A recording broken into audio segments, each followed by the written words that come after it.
Hey, welcome to the Black Spinner Circle Music Vidcast. I'm Al Horta, my co-host Andy Rodriguez. What's up, brother? Al? What's going on, man? I'm so excited for today's episode. It's really good to see everybody here, so I'm excited. My co-host Sleeping Cats, Sawyer and Amara back here. Those two. Damn it. Look at them, man. And we got recurring actually we could kind of call this a crossover episode now, but they're gonna be launching their new Styx channel, Heavy Water 77 on YouTube. Joe Staub, what's up, brother? Doing well. I'm excited to be back. It's been a little while since I've been on here, so yeah, I'm excited to be back, talking with all you guys. And of course, his co-host Jerry Soupy. How you doing, brother? I'm doing good, man. Thank you for having me. This is going to be a lot of fun to talk about. And yeah, thank you for mentioning the Heavy Water episode. We're excited to do that, man. We're going to be doing all Styx, everything Styx, man. It's a band that me and Joseph are very passionate about, and get ready to hear a lot of us just bullshit and rambling on about how great this band is because we love them. So I hope I can be on an episode one day or something. Absolutely, man. We're going to have guests. Like the first couple we're going to do on our own to get. Of course, yeah. Then we're going to definitely have guests on. Yeah, man. Heavy Water 77 YouTube channel. Please go there, subscribe to it. And if you love Styx, man, these guys.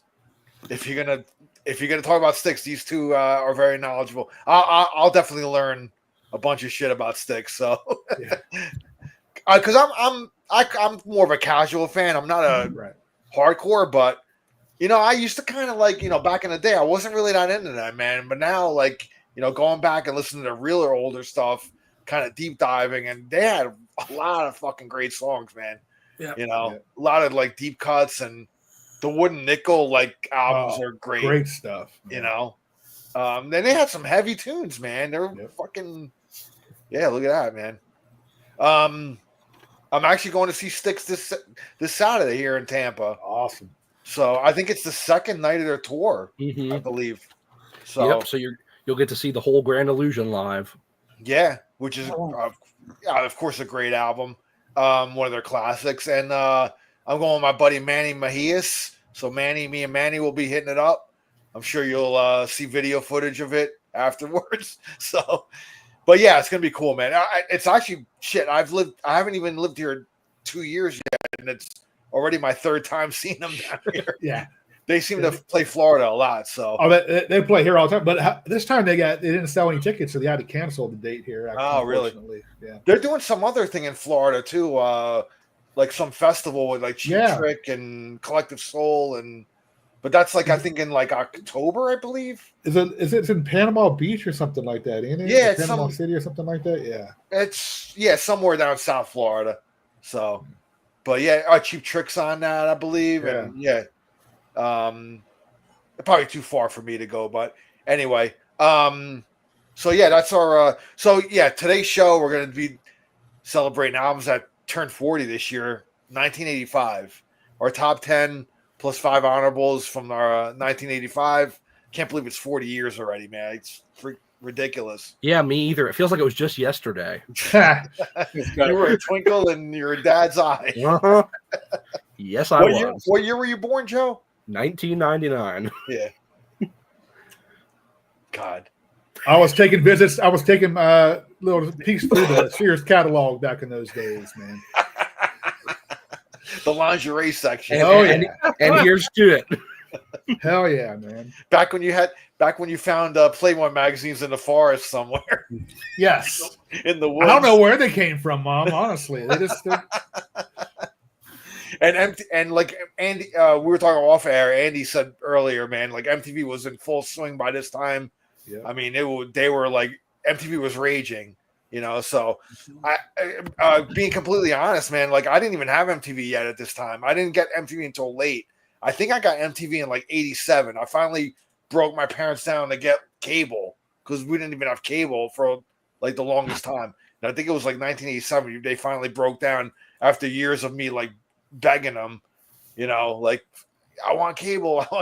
Right. So, just to get the basic cable so I can get MTV and shit, But I used to go over to my cousin's house that had MTV. Friends of mine had MTV and stuff like that. In New Jersey, we had a channel called U68. It was on the UHF channels on TV. So you put on a U and then you put 68, and it was an actual music video channel. It was for us poor folk that couldn't afford MTV, but they were great, man. They played videos all day, man, and I think they went off the air like at midnight. They would actually go off the air either midnight or 1 o'clock in the morning. It would like do the American anthem and then go off the air. Snow, and then the poltergeist goes. Yeah, the snow comes on. Yeah, but I remember having a VCR and taping a lot of videos off the TV and stuff like that. So I still have a bunch of VHS tapes, man. They used to have this cool segment called Metal Power Hour, and they used to play like metal videos for like an hour, and people like Dio and like D. Snyder, and they were like introduced like videos and stuff. So they actually it became pretty popular for a while. So that's cool. If you go on YouTube and type in U68, you can actually see like commercials for it. It's pretty cool. Takes you back, but it takes me back because that's what I was watching. Was it an official channel or pirated it? No, it was an official channel. Oh, okay. Man. They even had merchandise. They had like T-shirts and everything you could like order. It was pretty cool, man. Okay. But anyway, so back to 1985. Yeah, we're gonna be doing top 10 1985. But before we get to that, we're gonna do our What's Spinning segment. We will showcase what we've been listening to the past week, whether it be an album or even a movie or concert video, whatever. So, Joe, if you have anything, man, you want to? Yeah. So, if you've been on any of the pages the past few days, I've been posting a couple songs from this band. I was talking to Jerry about it. I decided, whether for good or for bad, to dive a little bit into 60s Pink Floyd. This is an era of Pink Floyd that I really hadn't gotten into that much. Uh-huh. And so I decided to go all in, and I bought these two CDs. One of them I really enjoyed. One of them was a little bit more interesting, let's say. But I really enjoyed more. There's some really good stuff on here. The Nile song, Cymbaline was my favorite song. Cymbaline is a great song. Ibiza Bar. Some of the instrumental pieces are really, really good. But yeah, they had some really good songs on it. And then I got this in the mail too, the infamous Ummagumma. And disc one, I really enjoyed the live songs. I really liked the performances, especially of Careful with That Axe, Eugene, and Saucer Full of Secrets. I really enjoyed the live versions on here. But I'm gonna have to give another listen to the second disc, because it was, I don't think I was focused enough on it, and it was just a little too out there for me.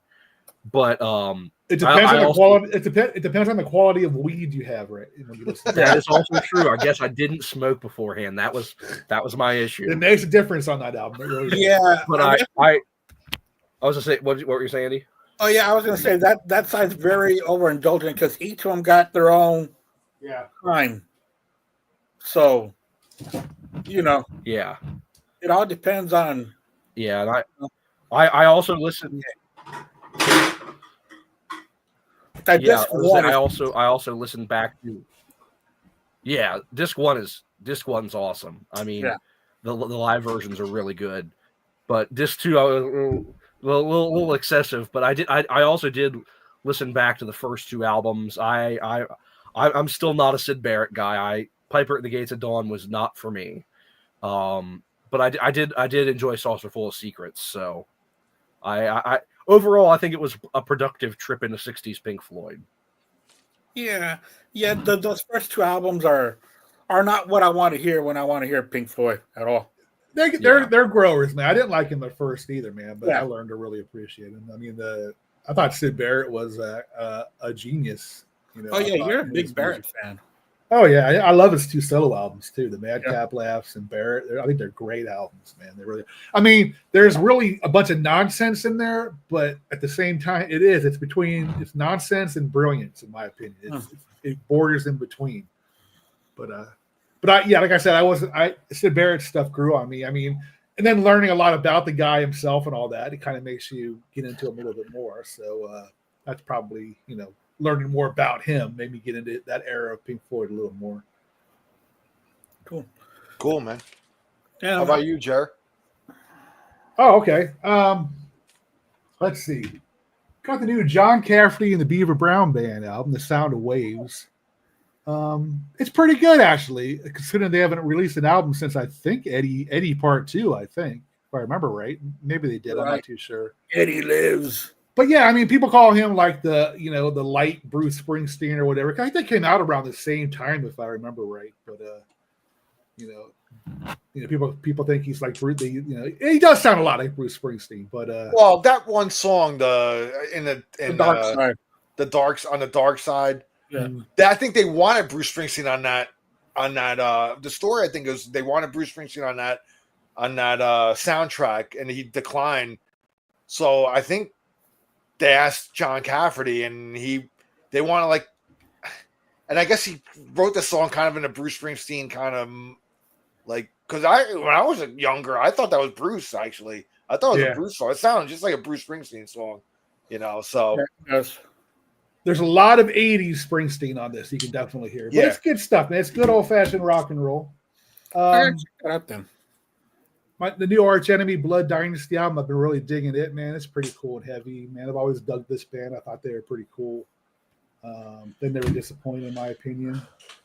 And speaking of Pink Floyd, the new At Pompeii release. I haven't watched the DVD yet, but I've listened to the CD a few times. Good stuff, man. I want to get that. Yeah, it's really good. And that's on my list. The biggest grower yet. I could not stand Ghost's new album until now, man. But I'm really learning to love it, man. I have to accept the fact that they've gone more of a popular, direction, and I'm going to have to accept that or be miserable with them. But I accept it. I think they write good stuff, and there's heavy stuff on here too, man. But I actually haven't opened the vinyl yet. I just listened to the CD. I haven't opened I don't know why I haven't listened to it yet, but it's a good album, man. I've been digging it, and looking forward to seeing them in July, day after my birthday, the 26th. That's going to be a lot of fun. But okay, that's about all I got. I got a couple of compilations that I bought a couple of weeks ago. I'm going to start off with this one. This one was really cool. And I told the guy that I had got it from, I go, dude, really? The $2? He goes, yeah. I go, dude, this is a good find. This was recorded August 16th, 1980. This was the Monsters of Rock, Castle Donington. Oh, wow. That's cool. Yeah, which is pretty cool. I think that was the first one, man. It's got Rainbow, Scorpions, April Wine, Saxon, Riot, and Touch. Of course, Rainbow, it's not Dio. Who sang with them in 1980? Who came after Dio? Grand Bonnet. Okay, but he still did Stargazer on here, and all night long. That song by April Wine, I Love to Rock is on here. Oh, okay. That song that we talked about on Black Spinner that has both Stones and Beatles song at the end where they transition. Oh, yeah, kind of a mashup. They do the three riffs at the end, and it matches up. It's actually pretty cool the way they did that, man. I think it's I Can't Get Satisfaction goes into Day Tripper. Yeah, it is. But they're playing it at the same time, and it fits. Yeah. Like it's like this side's playing the Stones, and this side the Beatles, and then in the middle they're playing their riff. Yeah, the riff that they had for the song. Yeah, great. Yeah, pretty cool because it's on here too, and they do it live. And the couple of Scorpion songs they have on here is Another Piece of Meat and Love You Sunday Morning and Saxon. They had Love Drive. Yeah, they had Love Drive out at the time. Yeah, and then Saxon's Backs to the Wall and Riot with Road Racing. So, dude, this was pretty cool. I think that was the first Monsters of Rock festival ever. In 80? Yeah. And it's on the Polydor label. Yeah. And it was clean, dude. That's a good find, man. It's pretty cool. And also, I got this one, The Heart of Rock and Roll. I like these compilations. Mm-hmm. They're fantastic. I think this is actually, I don't know if it's, it's our old trusty K-Tel, which we love so much. It's got RL Speedwagon, Journey, Foreigner, Foghat, Chicago and Meatloaf in Kansas, Styx for you two there. It's the best of times. Rod Stewart, Frampton, Nazareth, Another April Wine, and Heart. It ends with Dog and Butterfly, which is pretty cool. Great song. Great song. What Well, Nazareth those are the- song's on there? Huh? What Nazareth song was it? Oh yeah, Nazareth. Gotta be Love Hurts. I Probably think, love hers.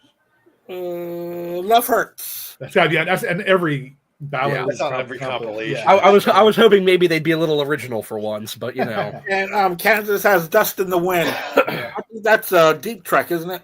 Yeah. Yes, never heard of it actually. I have to go check Yeah, that out. they don't play it very live. They don't play it live very much. No. And I don't think it's ever been played on the radio. And everything else is what you Got would think. or it has like hokey violins in it or something like that. Hokey. Yeah. Hokey. All right. What do you got spinning? I got a couple things here. Today we learned of the death of Rick Derringer. Yeah. Yes. I had posted this up on my channel earlier. I had this signed by Carmine Apiece last year when I saw him play down here with Cactus, and I was hoping one day I'd get Rick to sign it, on his side, but obviously it can never be now. But this is an album that they did like in '83 called DNA. Obviously Derringer and Apiece kind of stands for. So it's called Party Tested. It's just they call this an EP. Yeah, it only has like 7 songs on it. I don't know. I think it's kind of like a full album anyway, but yeah, it's sad that I think he was only 76. I think, I believe. He did a lot of stuff. I was kind of looking him up today, man, and like, holy shit, he did more stuff than I actually remembered, and I forgot that he did the Hulk Hogan song. Yep. I'm a Real American, man. I forgot that he did that, man. And he played the guitar solo on Exciter, Kiss, on Lick It Up. He played an uncredited guitar solo for that song, the opening song on Lick It Up, Exciter. I thought it was a pretty ripping solo, and a bunch of other stuff. I mean, obviously Derringer, and he was on Edgar Winter and the Winter. Yeah. He was part of the White Trash. He was on Johnny Winter stuff, and I don't have it. I actually don't have it, but I've heard it. But I now want to pick it up. By the live album by Derringer is a really great live album. That's should be in the conversation for great 70s live albums. But yeah, I was just kind of showing this one off today. I picked up I actually showcased this on I was on the after show on Friday with Mark and stuff. So just some vinyl that I got in the mail. So Stripers Yellow and Black Attack. But this is a kind of cool. It's like a circular. It's a blue vinyl of it. Okay. Yeah, so it's kind of cool. They might make an appearance tonight. What's that? They might make an appearance tonight. Yeah. Little BOC, Tyranny Mutation. Got that on vinyl. I didn't have it on vinyl. Jerry knows. He saw me put these up on Friday. But yeah, Jimmy Page special earlier. It's stuff he did with Sonny Boy Williamson. It was only $5, so I had to get it. That's about what I paid for it. I found that a couple months ago at a discount at a fucking antique store, and I got it. And I never heard of it before, but it's pretty good, man. Yeah. I mean, it's Jimmy Page, so for $5, man. What label is that on? What's that? What's the label that on? It looks like Springboard. It's probably I don't know if it's even an official. Springboard. Springboard. Yeah, I've got a Jeff Beck like that by Springboard. Holy shit! Look, this is unbelievable. I just looked at the back. I didn't look at the back, but yeah, Springboard International Records, Highway 1 in Rahway, New Jersey, where I grew up. That's the town I fucking lived in, man. I just noticed that right now. That's insane. I didn't even realize that. Yeah, that's the town I grew up in. This must be like a kind of a gray area like label or something, man. Yeah, they did a lot of packages because I got this one. It's a It shows a lot of albums on the back here too. If you see on the back here, I guess they put like other stuff out. So I mean, it looks like Jimi Hendrix, Dr. John, Beach Boys, Guess Who, James Taylor, Cher, Rod Stewart, Tina Turner, Eric Clapton, Jeff Beck. Yeah, Jeff Beck's the one you have, right? Yeah. It shows the Jeff Beck one in the back here. And this Dionne Warwick double album is also a Springboard. Oh, okay. Record too. I'm kind of curious about them now since it says my town of Rahway, New Jersey on the back. I'm curious about them now. I want to read up on that and see how they kind of originated. We'll maybe, Those are the only two Springboard ones that come to mind, but I'm pretty sure I got some more. I got this golden earring one cut. This has Twilight Zone on it. Yeah. But it was only like $5 too, so it's still in the shrink wrap and everything. I mean, it looks like it's unplayed. It's brand new, pretty much. Yeah, I have a copy of that album. I need to get a new one because it's trash. The cover is so totally fucking trash. Speak of the Devil, I never had this on vinyl. I needed to have this. Open it up. I like the middle part. What with a dwarf? Yeah. Yeah. It's really awesome. It's a pretty nice copy of it too. That's such a good album. Oh, this I had to have, and I got it. It was only $20 too. It was a Japanese pressing of Song Made the Same. Yeah, and this thing is pristine. I got it on because once in a while I go on like those auction things on Facebook. I go on a couple, and the guy had it up for like $20. I bid on it first. Nobody else bid on it. He put it at a starting price of $20. I was like, I'll fucking bid on it. So I put $20. Nobody else bid on it. So I won it for $20. So nobody bid on that. Dude, nobody bid on this, man. I was like, are you freaking kidding me? You know? I would have wanted to battle with you on that one. What's that? I would have wanted to battle with you on that one. And then this one wasn't that expensive either. It was only a couple bucks. The Leonard Skynyrd Legend. Cool. It's still in the shrink wrap itself. I guess this is like outtakes or like unreleased stuff that had Ronnie and the band on it. So yeah, it's some early stuff. Some live stuff I think on there. Yeah. Whatever, man. It's cool. I'm sorry. What was that? That's cool. Yeah, I think I'm gonna listen to this again after the show. Actually. Yeah. So and I saw the new Mission Impossible. Fucking. That movie rocked, bro. Fucking A, it did. I got to see a sneak preview of it last Thursday, man. It was really good. Yeah. I mean, I don't know if it's the ending or not, but if it is, what a franchise, man. I know. And then I went back. The only thing that sucks is a main character got killed off, but that's going to happen sooner or later. But Ving Rhames, yeah. He had a good death, though. I like the speech at the end. I hope I didn't spoil it for anybody, but that speech at the end he gave was awesome, dude. Yeah. What was this, like 5 or 6? 7. Like 7. Well, 6 and 7 are the same, yeah. But man, they just kept getting better. Yeah, I went back and I watched when I got like the next day on I watched or Saturday or whatever. I watched 7, the sixth one, the one right before it. Mm-hmm. Just I had seen it before, but I kind of want to refresh my memory and how the story had kind of originated with the storyline and everything. So it was cool, man. But it was a great movie. I recommend anybody go out and check it out, man. If you're into that like series. So it's 3 hours long almost, but it's worth it, man. Yeah. Anyway, man, so let's get to the topic at hand. All right. Top 10 albums of 1985. We're gonna go Joe, Jerry, Andy, and myself. Joe, would you like to start off with your number 10? Of course. Jerry teased it a little bit earlier, but I had to include Stryper. Soldiers Under Command. This is actually a little cool. Not only does it have the hype sticker still on it, nice, but it is also white vinyl. Oh, cool. Oh, cool. And that's an OG pressing like that? Yeah, this is an OG 1985 white vinyl. Oh, wow. Okay. Yeah. So, Because, because like 70s and 80s, like, I mean, colored vinyl wasn't a big thing yet. Right. Yeah. It was not like, it was very rare, you know, so the vinyl was colored, but that's cool, dude. Yeah, I just happened to cross this at the store one day. Paid $8 for it. So Yeah. Wow. Yeah. Wow, $8. That's awesome. Yeah. but yeah, That's fine.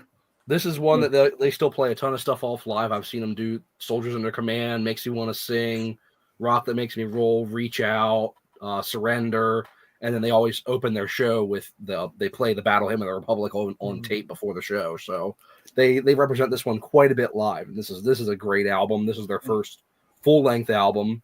In my opinion, they would only get better from here, but I think this is a great way to start it out.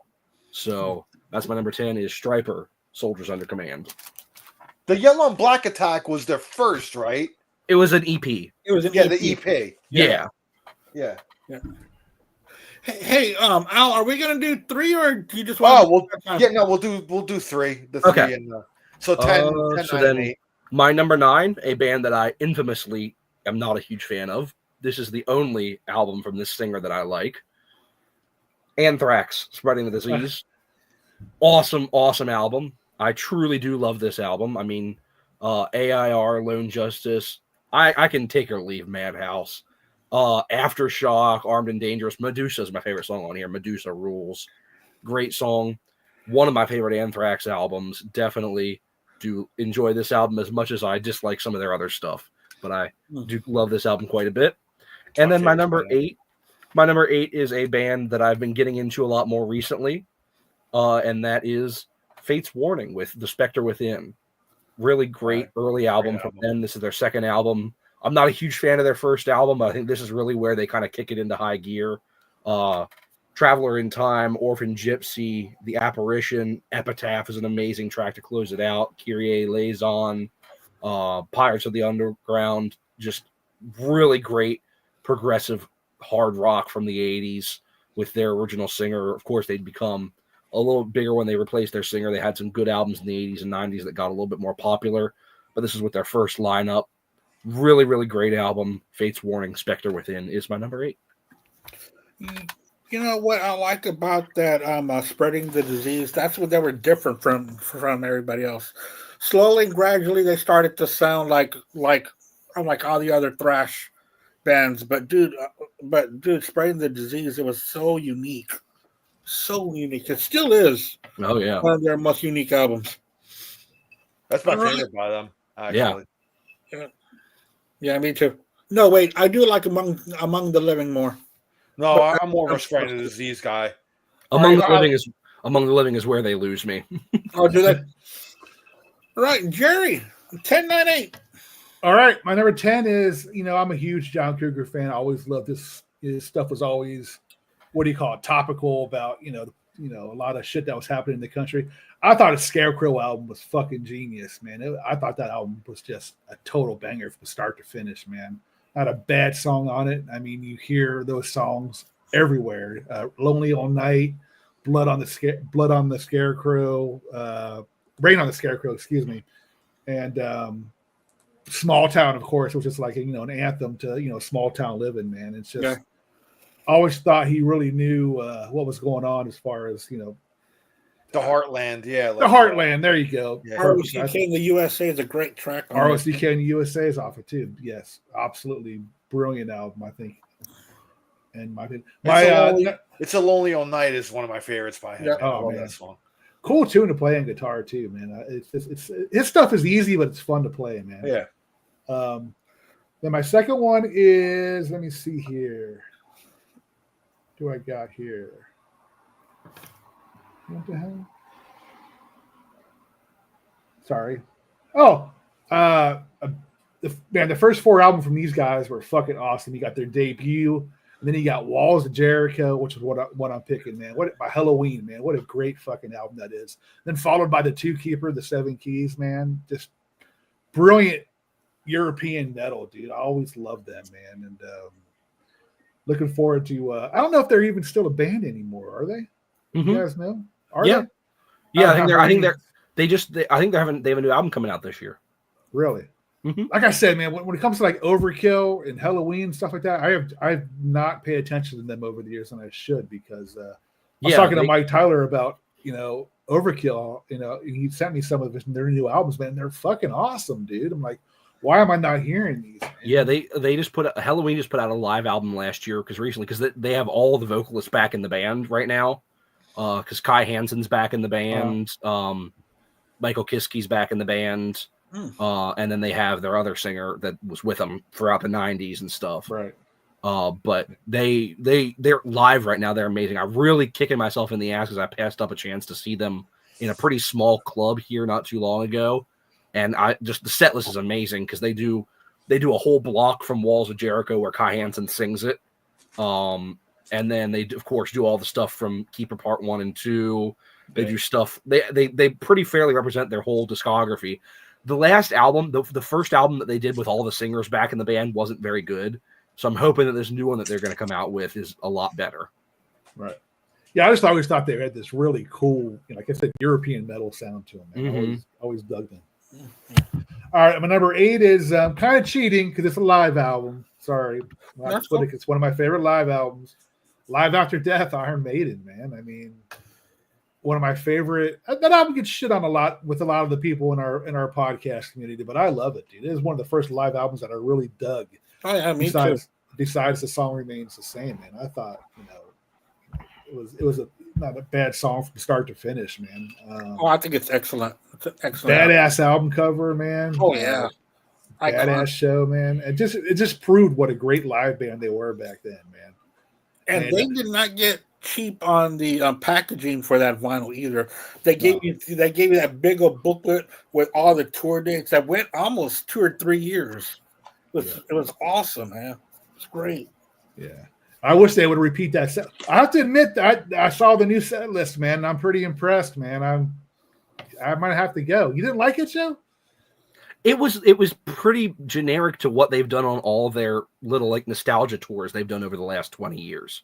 Other than adding in one or two extra Deano songs, it's the same. They added back Power Slave and Rhyme of the Ancient Mariner on the what's wrong with that? 666 tour.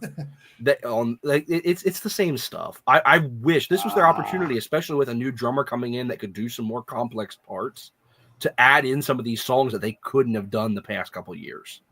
I mean, it's a good set list because the songs are all great. Every single song they're playing is a great song. But I just wish they would have, because especially with how much they've been teasing this for a year now, that they announced this a year ahead of time, and I was a little disappointed. I mean, if they come around here, I'm probably still going to go, just because I haven't gotten a chance to see most of those songs live before. But I mean, it is what it is. I was a little disappointed, but. I like how they do Eyes of March and then We're Out Child and Murders of the Rue Morgue, dude. I love how they do them. I mean, that's how they have that in order. That's going to be. I mean, they started off with 4 songs right from the Deano era, right? Yeah. Then Killers, Yeah. I liked that set list. I really like. I mean, come on. I mean, almost classic the whole way, Yeah. So I hope they come this way. All right. Well, there's my 10, 9, and 8. Cool, Andy, man. My 10, 9, 8, and just to let y'all know, there's a mix of pop and rock on here, because I listen to a lot of pop and if it's good, it's good music. So in 1985, I listened to a lot on the radio, but I am going to start off with this album's kind of a disappointment in their discography, but I like it. But it is number 10. It is what I'm going to start off with. Fly on the Wall by AC/DC from 85. It's not that classic of an album, but I do like it. I think it's pretty cool. And so that's why I'm going to start off with my number 10. I'm not too sure if anyone else is going to have Fly on the Wall on there. Maybe. It's not on my list, but there are some really good songs on there. Yeah, there are. This album could have been a little bit higher, but I couldn't put it that much higher because of what's in front of it. But Power Windows by Rush. I really do like this album. This is my favorite album. Well, I can't say the 80s because of moving pictures. But after that, I love Power Windows. There's the back of it. It's such a good album. I like it. And my number 8 has already been mentioned, On cassette, Anthrax Spreading the Disease is my number 8. Cool. All right, Al, what do you start off with, man? All right, man. My first one. So when doing these lists, like depending on the year. So like 1985, I was very well on my way. I was immersed in music. I was really into it. By that point, I was 13 years old, and or turning 13 that year, and I was very aware of like what I liked and what was coming in, and friends having albums. We all borrow cassettes from each other, or you know, my older brother still kind of influencing me a little bit, but I was well on my own way by that point. You know, discovering stuff on my own and stuff like that. So my mindset in 1985 in this list is what I was actually really into that year. Obviously I've gone on to discover great albums that were released in that year after, like that Fate's Warning. I didn't know who Fate's Warning was in 1985, so I didn't put them on a list. I love that. I love Fate's Warning now, and that album is not on my list though because I didn't know about them back then. But that's my criteria. Is like I'm putting myself back in 1985 when I was 13 years old, and what was I really, really listening to? What was I really into? Obviously, somebody as young as Joe, he can't do that. You know what I mean? So, he wasn't there in real time. So, this is real time for me. So, I mean, that's my list. So, starting off my number 10, I was very much, by this point, I was into Run DMC a lot. So, King of Rock was their second album. Actually signed by DMC there. That's cool. When I met him. I love this album, man, because the first one, when I saw Rockbox from the first album on MTV or the video, and I was like, wow, this is kind of cool, man. Like a rock, like a thing with like a hip hop thing, like they were like really kind of the first to really do that, incorporate, heavy rock guitar riffs into, rapping. I mean, they were doing that in 1984. So, but this was their second one. And, I mean, the title track is classic, King of Rock. Who remembers that video where they walk into the museum, and there's three of us, but we're not the Beatles, and like, all that kind of stuff. They were looking at like Beatles and stuff in the museum, and it was cool. It was one of the early videos that was funny. So that's my number 10, King of Rock by Run DMC. My number 9, I'm gonna go with what Andy put up before, AC/DC Fly on the Wall. By this point, I was really into AC/DC, so like that was a new album, and my friend had gotten it on cassette, so I borrowed it from him. And I really like that album. I like Sink to Pink is like one of my favorites on that album. I love that song. That's my favorite on that album. Yeah, man. I wish it would like bust that out live. I just recently saw them. It would have been kind of cool to hear something like that, in the set list. But I didn't play. I still love the AC/DC set list that they've been playing though. It's great mix between Bon and Brian era. So my daughter and I, we had a great time. My wife seen him 2 weeks ago, so it was awesome. And then my number 8, I'm gonna go with, it was just mentioned before too, Live After Death by Iron Maiden. I was really into Maiden by this point, so when this live album came out, I was really into it and stuff. Now, Maiden Japan is actually my favorite live album from Maiden. That's my go-to one. But I didn't know about Diano back then. It wasn't until much later on that I got that. But yeah, Live After Death was a definite, like, listening. It was what I was listening to in '85, and it was a killer. To me, it was a killer live album. I mean, Iron Maiden was like fucking awesome. Years later now, after hearing bootlegs and stuff and hearing like, Bruce's voice was kind of shot. At the time when you're young, though, you don't give a shit, man. You're just into the fucking music, dude. Just like, So what? You know what I mean? So this is kind of a cool. I found this at Best Buy. It's kind of comes with a. I didn't even open it yet, but it comes with an Eddie figure inside of it. Yeah. I don't know if you've seen the back there. There's like an Eddie figure. It comes with the CD, so I found it at Best Buy. I never have opened it yet, but I'll open it one of these days and display it. So I have the fear of the dark one of that with the little. Yeah, they were doing like a whole series of them. So, so that's my 10, 9, and 8. Cool. Right? Was that my no? Yeah. Yeah, you got 3. You did. Yeah, Fly on the Wall. That's right. Yeah. All right. So Joe. All right, my number 7, 6, and 5, right? Yep, my number 7 is one of my few forays into the pop world on my list, but what an album it is, and that is Prince's "Around the World in a Day." I mean, this is one of my absolute favorite Prince albums. Paisley Park is probably my favorite Prince song. I mean, that's just an epic, great song. This is the album with Raspberry Beret on it. The title track "Around the World in a Day" is great. Tambourine, Pop Life, The Ladder, America.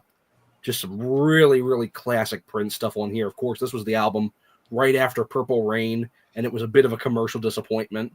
But I still think artistically it is just absolutely keeping up with some of his best stuff. So that's my number 7 is Prince "Around the World in a Day." Kind of hard to follow Purple Rain anyway. I mean, yeah. My number 6, I can't find my CD anywhere. But Slayer, Hell Awaits.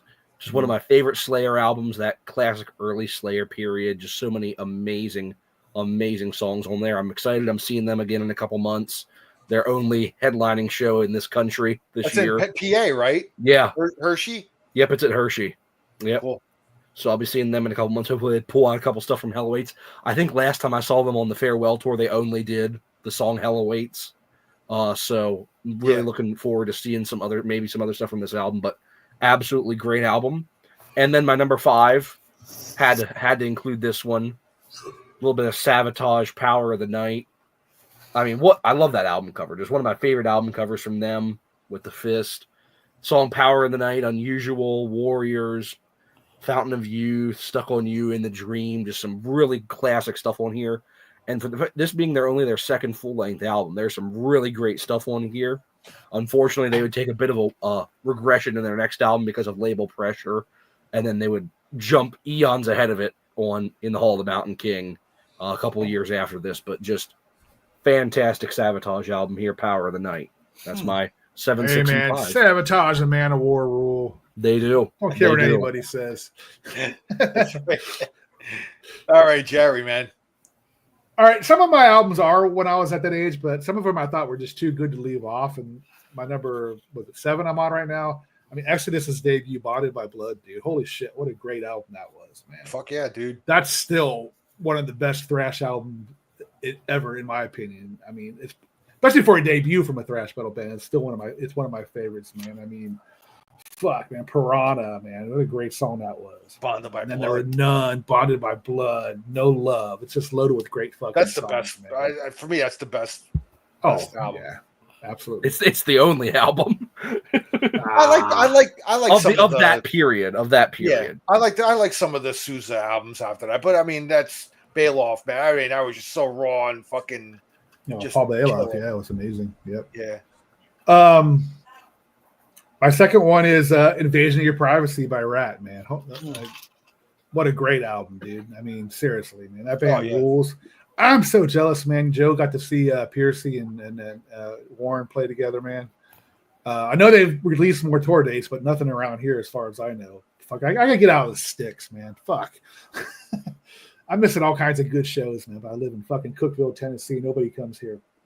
But, yeah, I mean, that's a great album, too. I don't know. I think Out of the Cellar, it might be my favorite by him, but Invasion's definitely up there. Very close to me. Yeah, it's very close for me. Out of the Cellar's got Back for More. It's like my favorite Rat song. I mean, that acoustic riff in the beginning of Back for More is one of my favorite riffs of all time, actually. I'll tell you what, you would think it was Round and Round, but when they played live at the beginning of May, the song that got the crowd going more than any other song was Back for More. Yeah. It was right in the middle of the set. The entire lawn was screaming the lyrics to Back for More.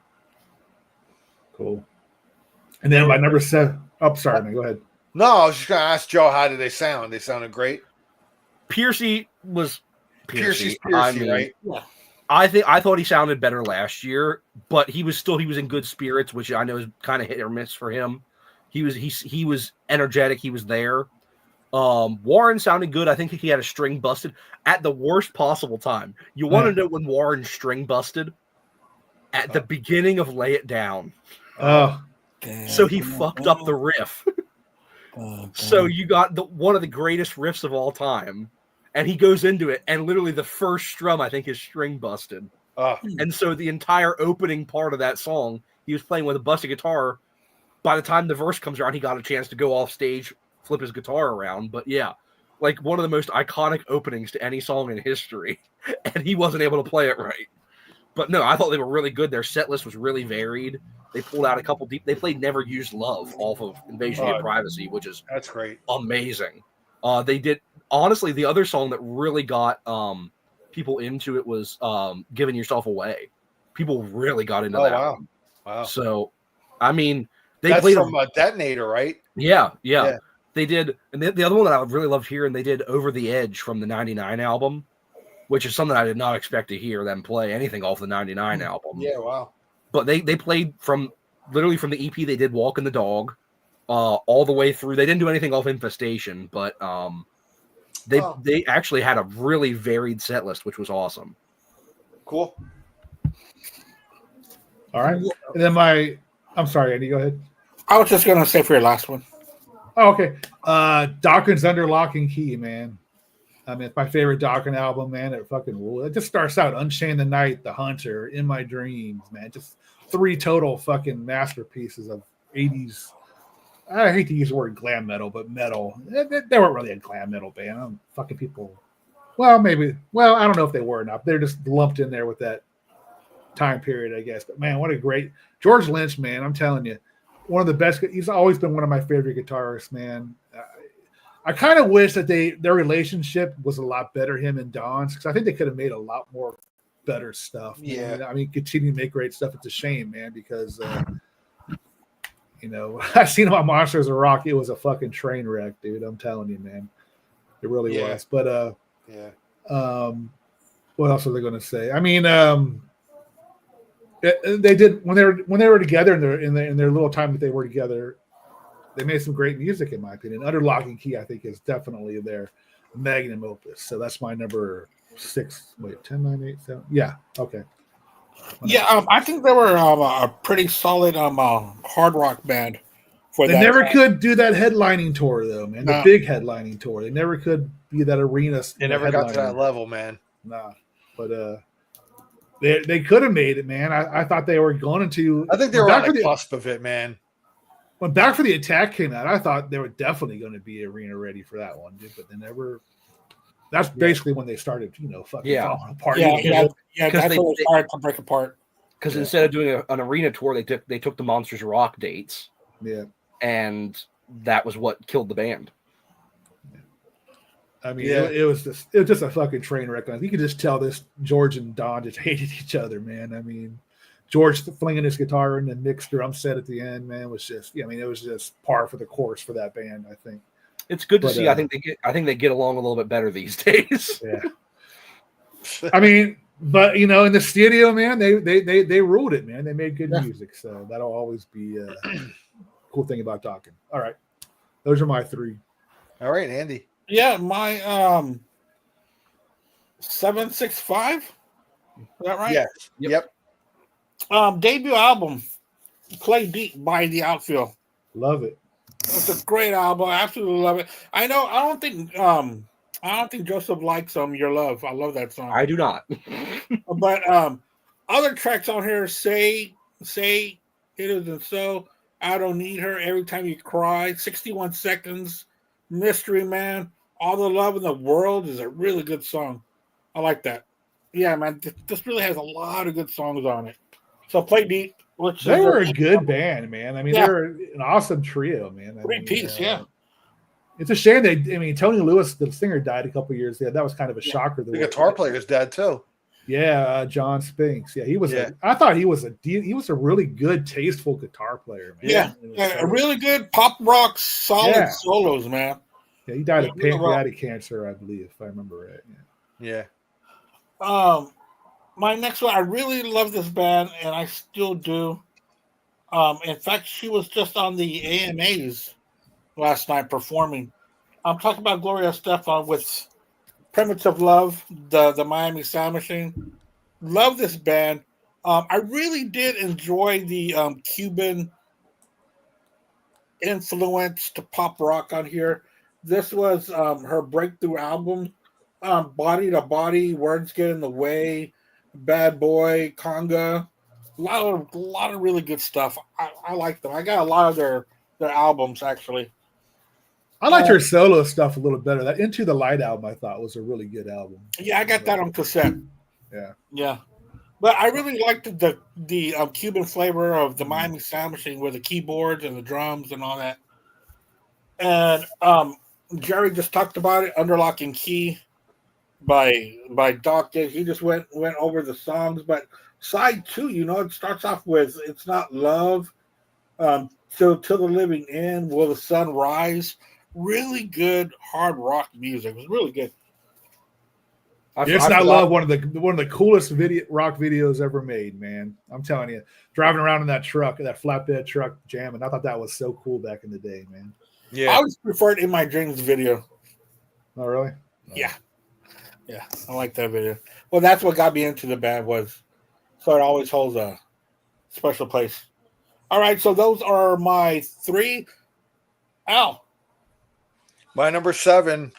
I had a friend of mine that I grew up with. I went to elementary school with him and into junior high, which was now where I was in 1985. I was in 8th grade. So, and he let me borrow this cassette, and I was like, just fucking, because I was a Van Halen fan, and I was all this, and this guitar player just was like, I couldn't even believe what I was hearing, but it was Marching Out by Yngwie. And he let me borrow the cassette, and I was like, dude, what the is this like playing too fast or something? I thought the speed on the cassette was like fucked up or something, man. But damn, holy shit, dude. Jeff Scott Soto completely on here. The first one is more instrumental. I didn't hear that until after this one. So Rising Force, but which is more instrumental. This is really more of the full-fledged kind of with Jeff Scott Soto on vocals and everything like that. And I remember seeing the video for I'll See the Light Tonight on MTV and just being blown away by his guitar playing. So that's my number 7. Number 6, I was trying to look for my CD. I'm sure Joe can pull it out for me because he's wearing a shirt of the band. It's Midnight Dynamite by Kix. Now, that's the first. Yeah, there you go. That's the first Kix album I ever heard.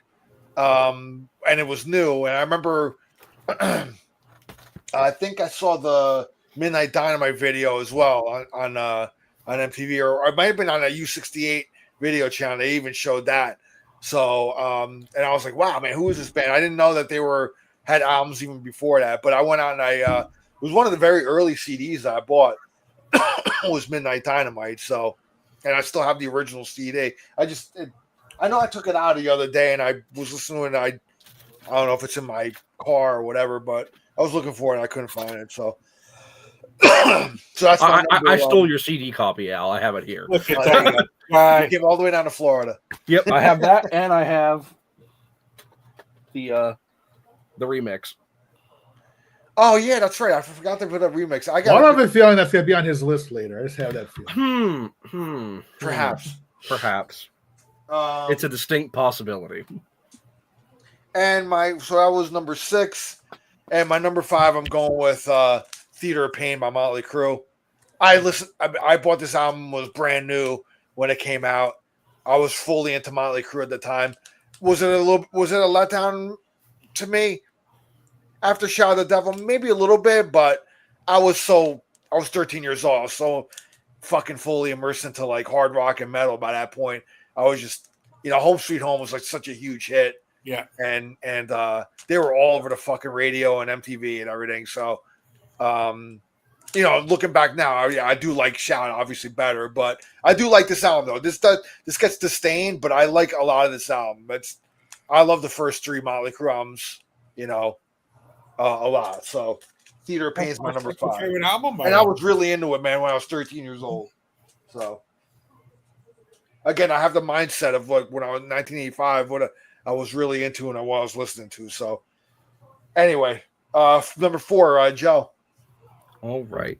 So my number 4 is my number 4. My number 4 is a band that I talk about a ton, and it's a band that I've really gotten into a lot over the recent years, and that is Marillion, with probably their most famous album, Misplaced Childhood. If anyone knows any Marillion, it's probably off of this album. Their biggest hit, Kaylee, was on this album. I don't know anything from that band, man. Seriously. Kaylee was actually a fairly big hit in both the US and the UK. What's the name of it again? What, Kaylee? And what's the name of the band? I never heard of that. Marillion. Marillon. It is the reason. It is actually provably the reason that Kaylee became a name that people gave their children. It wasn't a name that even really existed before they put this album out. But this is their it's their best selling album by far. But it's a really great, just progressive rock pop album. It's a concept album. It's all connected. But there's some really good stuff on here. Kaylee, Lavender, Heart of Lothian, Blind Curve, Childhood's End, White Feather. Just some really great stuff on here. Not my favorite Marillion album, but a really solid album from them. Yeah, I didn't know about Marillion when I was in school. And I do like that album a lot. Yeah, if you like the 70s era Genesis, that's Marillion kind of filled that void in the 80s. Mm-hmm.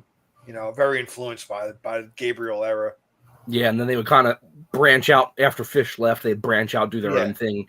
The 90s and 2000s, they kind of became a whole other thing, bigger and completely different band. Yeah, but yeah, this is the early stuff. I have a great connection to. This album's a really solid album. And if you get their live album from like the '88 tour, they do the whole album live on the whole album live. My number 3, of course, as everyone would expect, Kicks. Midnight Dynamite. Yeah, I mean, this is a phenomenal album from front to back. I love that title track. I found out recently the title track, the music video for Midnight Dynamite, was filmed at my college. The college I went to in the gymnasium at my college. I think you posted that. Didn't you post that recently? Yeah, I did. Yeah. Because they're from they're from less than an hour from where I live, and where I went to college is about half an hour between where they're from and where I'm from. And there's people on the Kicks Facebook page talking about like everybody got drunk at a local bar and then showed up at the gym to film the music video, and it was just a funny time because they literally pipe and drape the whole gym to make it look like a concert venue, film the music video, and then just fucked around for a couple hours because it was all local fans. So it was all people that they probably knew coming up in the local scene. Yeah. So yeah, but I mean, just this album's amazing. Midnight Dynamite, Bang Bang Balls of Fire, Laying Rubber, Walking Away, Scarlet Fever, Cold Shower, Lie Like a Rug. So just amazing stuff on here, and I really do enjoy the remix that they did. I think it adds some stuff. There's certain songs that I think sound better on the original, but there's certain songs that I think they added a good punch to, cleaned up the mix a little bit, took out some of that kind of 80s sound to it. It was produced by Bo Hill, right? Yes, and he's the one that went back and did the remix too. Okay, he went back and did the remix for both this album and for Blow My Fuse. He went back to the original tapes and basically redid it from scratch because there's so much more clarity. Like the vocals on the remix punch through just so much more than they did on the original. But I think it's a great album in general, and of course I have insane amounts of copies of it. And then my number 2, it has been mentioned, Exodus, Bonded by Blood, just amazing. Paul Bailoff. I'm pretty sure that when I see them open up for Slayer in a couple months, they're playing this whole album. Oh wow! Oh, dude. So I mean, it's with Rob Dukes, but when are you seeing that? When are you seeing that? When is that? September 20th. It's a Saturday night. Oh, shit, I'll be on vacation. That'd be worth taking a drive, man. Yeah, because it's Slayer's headlining, Suicidal Tendencies, Caballera. So they're playing. I think they're playing Chaos AD. Exodus is playing Bonded by Blood. Power Trip, the band Power Trip's going to be there, and then one other more modern band. So it's like a whole day of metal. But yeah, just an amazing album, like you guys said. The song Bonded by Blood, And then there were none, Lesson in Violence, Piranha, Deliver Us to Evil, Strike of the Beast. I mean, it's just Classic. amazing Classic, stuff. man. So that's my. There's always talk. There's always talk that album came out a year and a half too late. Yeah, You know, it was delayed because of the label or the something. record company or something. Yeah, I remember hearing something about. Because had that come out when it was supposed to come out, I think the story of thrash metal could have been a little bit different.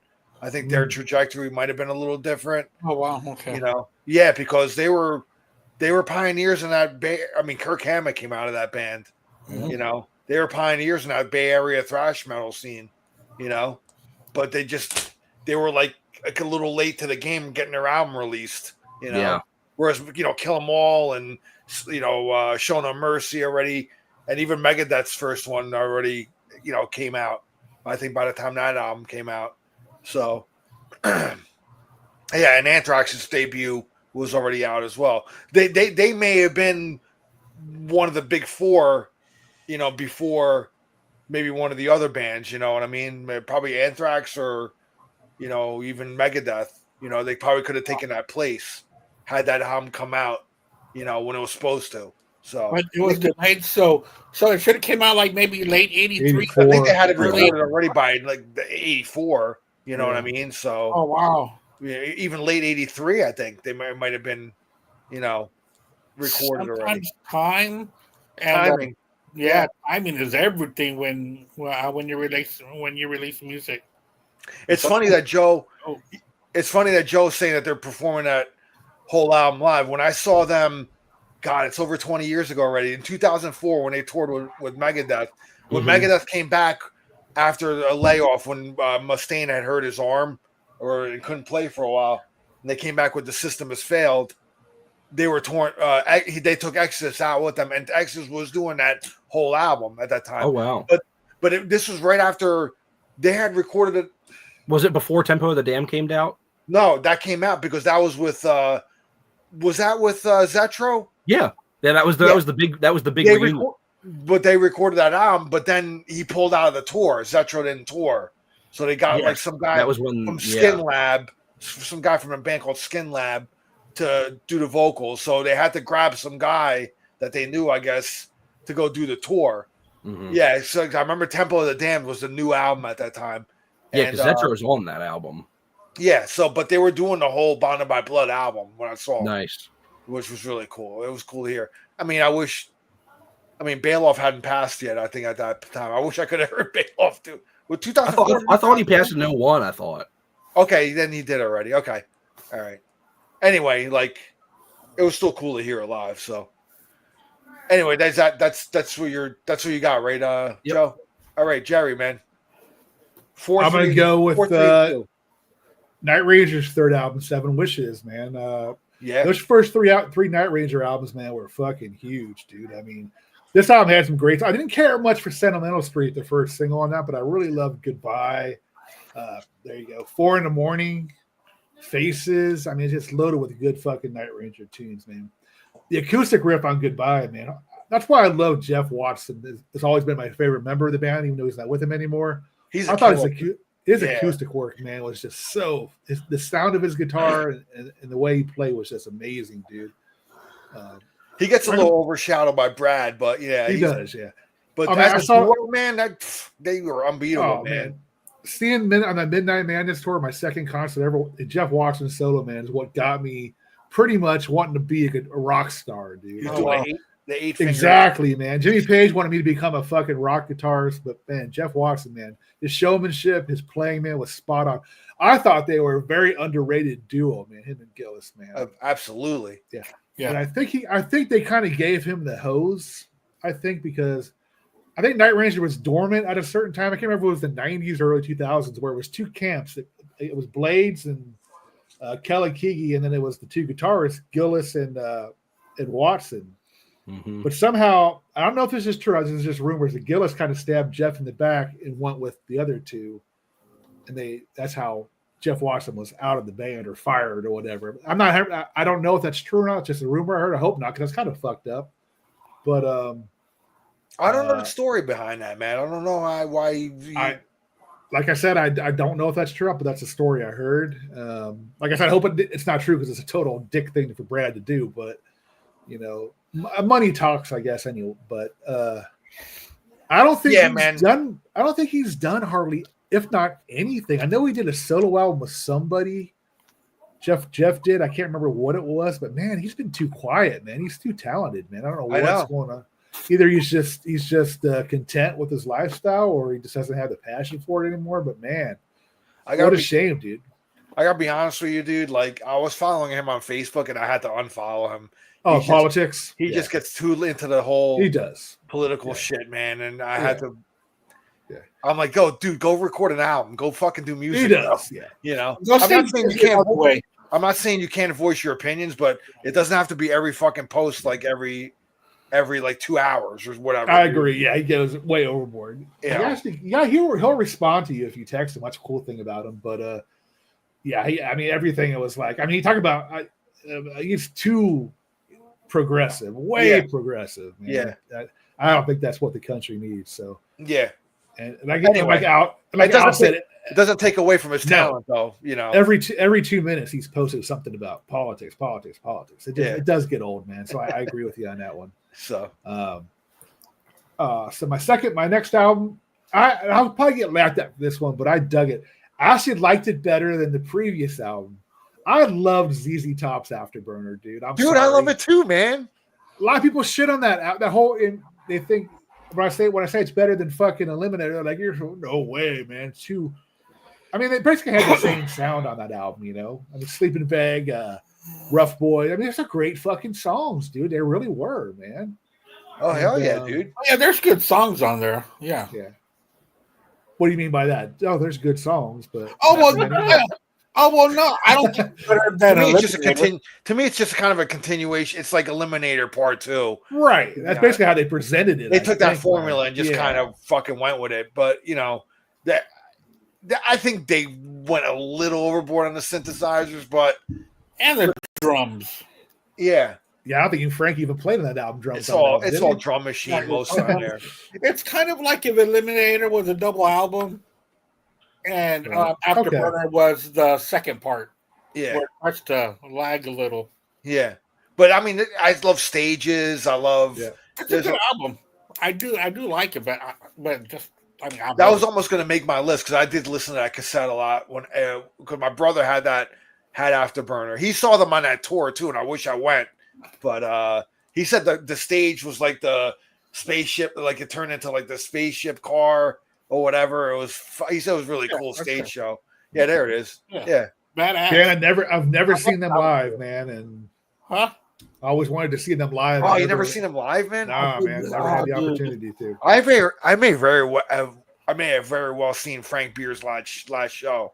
Oh man! Because when I saw them a few months ago here in Florida, they actually cut because my wife and I we were looking at the set list. They actually cut the encore like short, a song or two, and because I mean they only played like 70 minutes, man. Oh wow! Yeah, it was like really like, and I was like, wow, that's fucking. You know, I know they don't play long sets. They usually hit about 80, 85 minutes. You know, from past times I've seen them. And like it was just 70, it was just shy, I think, of 70 minutes. I'm like, wow, it's really short. And you know, Frank came out in the front, like, you know, after they were done, waved to the crowd and everything. And then the next day I'm hearing like he went to the hospital or whatever, he had some medical thing, and they had to bring in some other guy to take over, you know, the rest of the tour, drumming. So now it's just down to you know, to Billy Gibbons, you know. I don't know if the tour is over. I guess it's probably over by now, but yeah, man, it's like, but I haven't heard anything that he's come back or whatever yet. So I don't know what's going on. I haven't really read back up on it, but I mean, I don't know, man. Who knows if he might retire after this or something? Who knows? I don't know. Yeah, I really think that they should, but you know, that's up to them. I know that after Dusty died, yeah, you know. Yeah. All I know is Dusty's replacement has this fucking kick-ass bass. It's got like how many strings on it? It's like 18 necks or something like that. I think it's so it's fucking like a cool. fucking neck. It's a necklace like this thick. Yeah. Wow. It's freaking cool. It's like crazy, a triple man. Chapman stick. It's like fucking cool. First shit, time I saw ZZ Top was when they had Antenna, that early '90s was the Antenna, and I saw them at the Madison Square Garden, and George Thorogood opened up for them. So that was my first time seeing ZZ Top, and then I seen him like here and there, like I must have seen them about probably close to 7 or 8 times probably by now. So I saw them twice. The first time I saw them was at a guitar festival, and Jeff Beck jumped on stage with them. Oh wow, which was really cool. And then another time when the Patriots played when they played the Falcons at the Super Bowl here, ZZ Top played a free show downtown. Don't remind me of that game. Before the like the Saturday before Super Bowl Sunday, and it was packed, man. It was packed. And Gary Clark Jr. played before them. Oh, which was pretty cool, man. Yeah. I think that was like the third time I'd seen Gary Clark. Yeah, dude, ZZ Top is they're just a badass band. Unfortunately, I haven't gotten into their like 90s, 2000s albums. That's something that I really need to do because I stop at. They've had some solid stuff, man, later on. They kind of went back to more the bluesier kind of, like not Eliminator, like just more like a throwback to their roots. Right. Yeah, songs like Burger Man and stuff like that. Yeah, those were cool. Yeah. They started going back. I remember Recycler when that came out. That was after Burner. Still That's had a good album. I like Recycler. That kind of was a bit of a return to form a little bit. Yeah, it was. They dropped a lot of the synths and all that stuff. So anyway, I mean, I like that era. I mean, it made them a lot of money and it was popular. Speaking of MTV, man, hey, dude, they appeal to a whole new generation, man. Yeah, they really did with a car. Everybody loved those videos. So, they made some of the best fucking videos, man. They did. Yeah. And then turning the car into a spaceship on the cover. That's badass, dude. That's awesome. One of my first cars, I had that ZZ Top keychain, man. So. oh yeah. No, I'm not shitting on the album. I mean, I like the album. It almost made the cut, actually. All right, my number 2 is gotta have this one. Kiss Asylum, dude. Come on, man. It's a great fucking album, dude. I think it's probably their best 80s album, man. Oh, okay, there it is. Well, no, take that back. I think, I don't know. That or Lick It Up. Which one's better? Creatures? No, I don't. I think I would take Asylum over Creatures, man. Really? I would, yes. There's a couple of things on Creatures that I think I Still Love You is a fucking shitty song, dude. I never liked that song. I love that song, actually. Really? I think it's one of the best ballads they ever did. Really? I just never did it. It was too Paul Stanley. I mean, how can you say too Paul Stanley? I mean, after listening to that last Asylum release, soundboard release, holy shit. I don't know. The song just never really did it for me for some reason. Fine. But Asylum, I don't think has a bad song on it, man. I mean, it's got some cheesy shit on it, but Ow! Oh. He wants to be on the show, man. I'm surprised mine hasn't been down here yet. He usually hears me talking and comes down and starts meowing at him. But anyway, that's my number 2, Kiss Asylum, man. He is the Black Spinner mascot, so I can see why he wants to be on this guy. All right, Andy. Yeah, my 432. I am going to go with number 4, No Jacket Required, by the one and only Charlie Brown. No, I'm just kidding. But Phil Collins, this is a great album. Sussudio, One More Night, Only You and I Know. I mean, there's some really good songs on here. Don't Lose My Number. Does Anyone Stay Together Anymore is a really good song. Inside Out. It reminds me of a really good early 80s Genesis album song, Inside Out. And, of course, it ends with a great closer, Take Me Home. I love Take Me Home. Such a good song. So that's my number 4. Number 3. Mine's a little bit higher, Al. Theater of Pain at number 3. Absolutely love this album. This is my second favorite Motley Crue album. I think it's great.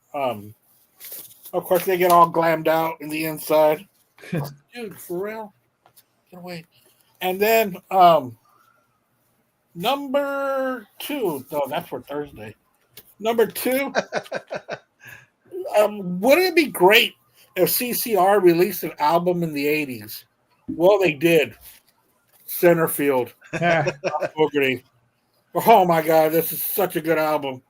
What a comeback. Now, this is a comeback album. When people talk about comebacks, the Old Man on the Road, Rock and Roll Girls, Rock and Roll Girls. Rock and Roll Girls is a fucking great song. Yeah, I saw it on TV. The title track to Centerfield. Yeah, this is a really good rock. I mean, this is CCR 100%, just like anything else by them. John Fogerty. So Centerfield, such a great album. I never knew anybody that got sued for sounding like themselves. So ridiculous, man. Mr. Greed. Mr. Greed. Yeah. So yeah, those are my 4, 3, 2. Dude, you're too fat to sit here. All right, my number 4. Jerry just said it. It was Kiss Asylum.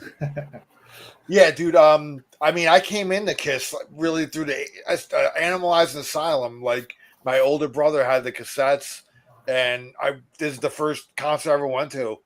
Yeah. Master Garden, December 16th, 1985, was for this tour. And I'll never forget. So you got to hear their speech live then, huh? Yeah.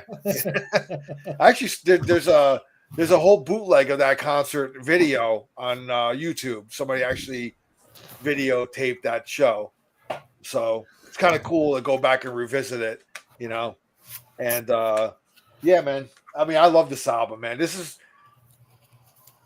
as far as like non-makeup era, because I consider Creatures obviously still makeup era, and I love that album. So that album is not, to me, that I like Creatures better than this. But if we're going strictly non-makeup, I think I like this more than Lick It Up, if you can believe that. But it's probably timeline, because I came in kind of right after Lick It Up, Animalize, and this album I was playing a lot. So, I was certainly aware of them because my older friend, when I was real young, a kid, he had Destroyer, and I remember him playing that. And that was like my first exposure to Kiss. But I didn't go gaga over them. It wasn't like I had to run out. I was like probably like fucking 6 years old or 7 years old when I heard that, So at that time in my mind, like, I was like, I wasn't ready to go out and buy albums yet. So I didn't really process it. You know what I mean? But by this time I was all in, so that's my number 4. My number 3 already been mentioned as well. Dawkins Under Lock and Key. I was such a huge Dawkins fan by this time. After hearing Tooth and Nail and seeing like the videos on MTV, like Under Lock and Key I spun this a lot, in my 8th grade and in 1985. So yeah, man, shit. Oh, just the opener alone, Unchained the Night, just fucking George Lynch blew me away, dude. And my number 2 has already been mentioned as well. Invasion of Your Privacy by Rat. I love this album too. And to me, this is right neck and neck with. I mean, I might give like a little bit of an edge to Out of Cellar, but really, it's close, man. Like by a hair, This has no bad songs on it either, man. They're all great,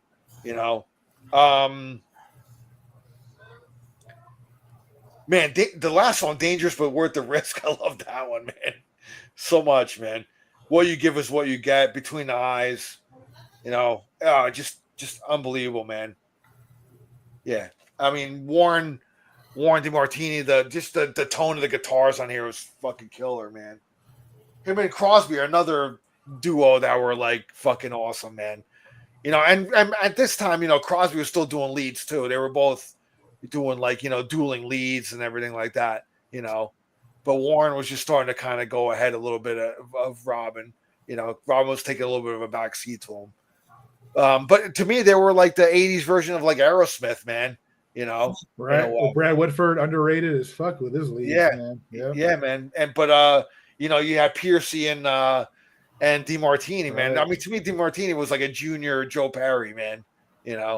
Just a little more technically, into the 80s, kind of more of a technical thing. But yeah, I love DeMartini, man. So that's my number 2.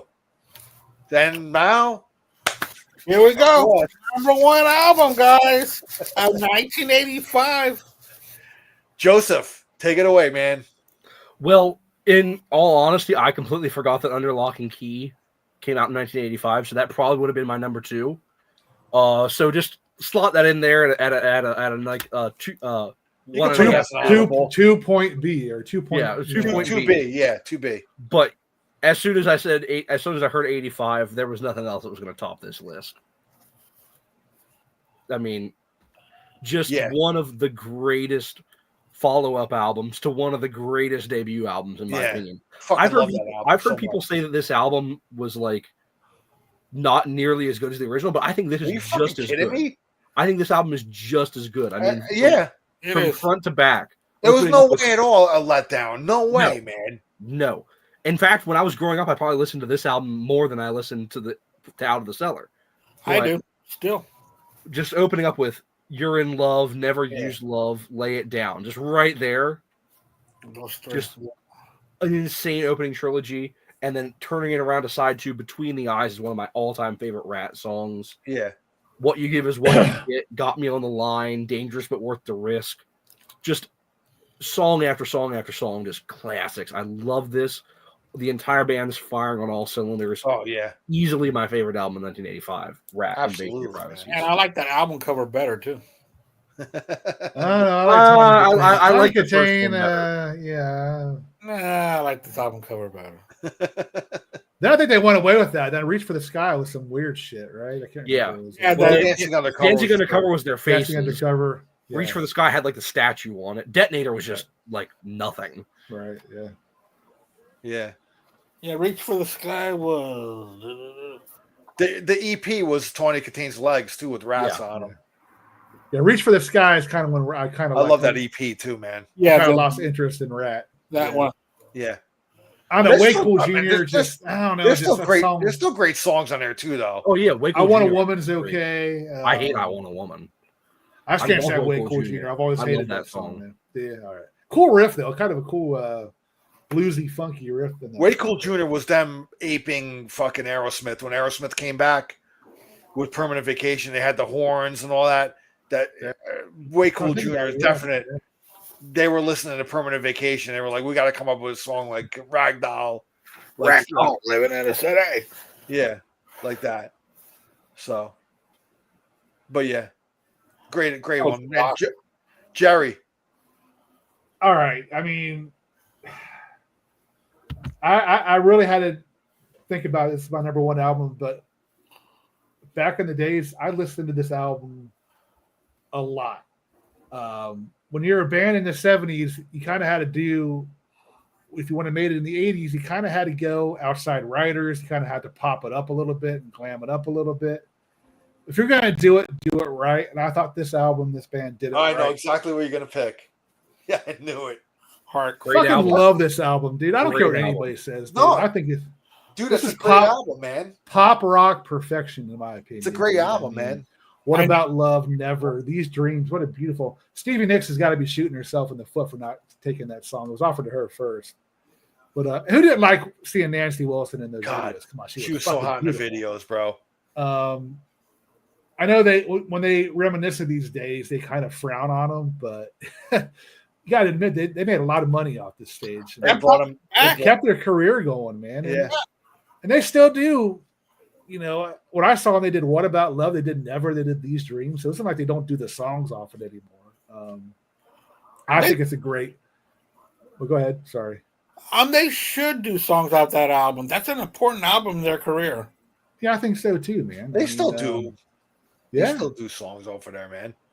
And it was sad kind of seeing Ann in a wheelchair, but she's still. I mean, her voice was kind of going a little bit too. It's a shame because she had one of the most beautiful voices in rock history, in music, in any type of genre. Her voice is beautiful. She's my favorite female rock singer. Oh, just absolutely. It was kind of sad. I mean, she's letting her hair turn gray, which is cool. I have no problem with that, but she just looked bad. I mean, it's a shame because I loved her. Nancy still fucking looks beautiful. Dude, she beat cancer, bro. It's yeah, she did, man. It'll fucking take that'll take a toll on you, dude. Yeah. Yeah, I mean, in the background band, Howard Howard. I mean, Mark Andes. He was in what band was he? In Firefall? Can't remember. But he was in a lot of those type of bands. No, Mark Andes, the bass player. Okay. And then of course Danny Carmasi. I mean, great. Oh yeah, he's played with everybody. I thought it was a pretty fire band back then, dude. And yeah, I mean, Nancy was fucking gorgeous back then. Holy shit.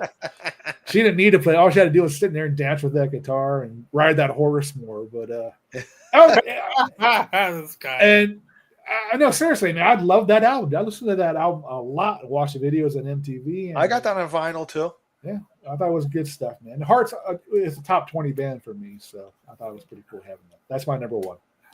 Awesome, man. I went on cassette. I like it. Andy. Yeah, my number one, being from Texas. This was played on the radio a lot, so I grabbed a hold of it when I was young. I'm not talking about Afterburner, but I'm talking about Stevie Ray Vaughan, Soul to Soul. Such a great album, Yeah. dude. You know, when I hear this as an older guy, and when I hear this, it reminds me a lot of Jimi Hendrix albums. The way that's constructed, you know, having a couple of solos here and there. Well, not solos. I meant instrumentals here and there. And then just great rock blues, man. He really did redefine rock blues in the 80s because it was kind of a dead genre, especially when Clapton went way off the grid and then did more pop slick. Well, Stevie Ray Vaughan jumped. He brought that back, man. Huh? He brought that blues back. Yeah. He jumped into that role that Eric Clapton abandoned, and he did it very well with some Texas swagger along with it. So, Soul to Soul by Stevie Ray Vaughan. And the tracks on here, Say What is a instrumental opener. It's great. Look at Little Sister and You'll Be Mine. Empty Arms is on here. It's just a really good album. So Soul to Soul is my number one album. Nice. For 1985. Double Trouble. A really good three-piece, too. Double Trouble. Yeah. All right, man. My number one. And I was anybody who knows me knows that I was fully immersed in this band by this time, you know. And it's got to be Power Windows, man. I mean, I was such a huge Rush fan by this point that when this came out, my friend got it before I did. Like, he was walking to school and he had the cassette and his Walkman. He's like, I got the new Rush album, man, Power Windows. And I'm like, let me listen to it. He's like, no. I'm like, I was fighting for the Walkman out of his hands and shit. But yeah, the Walkman.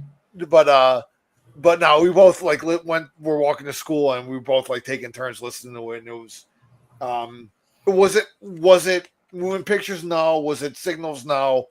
They were immersing themselves more into synthesizers and stuff like that. But I still love, out of all the synth era albums, this is my favorite.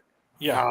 You know, I love it. I mean, Big Money just comes boom once it comes out of the speakers and into your headphones and whatever, man. It's so powerful. You know, that bass work on that album is fantastic, dude. Oh yeah, Bass work, so good. And Neil's drums and everything, man. I mean, Grand Designs. I loved every song on here. Manhattan Project. A song that I wasn't into that much back in the day, and now I really love was Emotion Detector. I think that's a great song. You know, I call this more of like kind of a new wavy kind of poppy or Rush, but for me, it still has merit.